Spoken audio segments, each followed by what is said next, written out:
Guys morning day আজি পূৰা এতিয়া ৰাতি 1:30মান বাজিছে আৰু দেই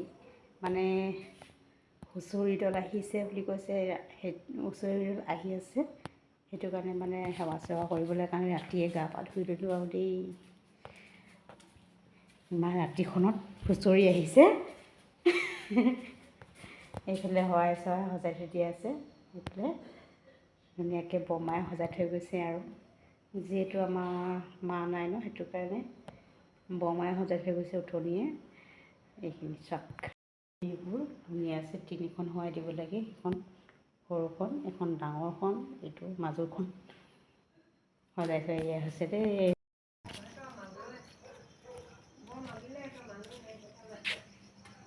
দেখিছেনে গাইজ কিমান আন্ধাৰ ৰাতি 1:30 বাজিছে একেবাৰে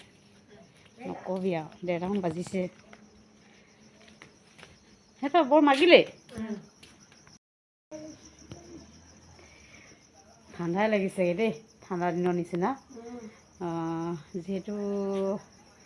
ঘৰখনত মানুহ মৰাৰ কাৰণে মানে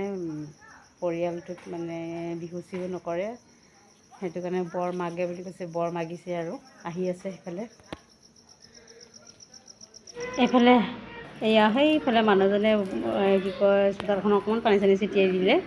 আহিছে যিহেতু এই এটা দুটাকৈ আহি আছে আৰু বৰ মাৰিবৰ কাৰণে ৰাতিখিনি যে কালি উঠাবই নাপালোঁ মানে মানুহ লৰালৰি হৈ গ'ল যে সেইটো কাৰণে উঠাব নাপালোঁ শৰাই চৰাই দিবলগীয়া হৈ গ'ল যে সেৱা চেৱা কাঢ়িবলগীয়া হ'ল সেইকাৰণে উঠাব নাপালোঁ দেই দেখাব নাপালোঁ আপোনালোকক বৰ মাকে কেনেকৈ বেয়া নাপাব দেই এইবাৰ বিহুটো ইমানতে সামৰি মাৰিছোঁ।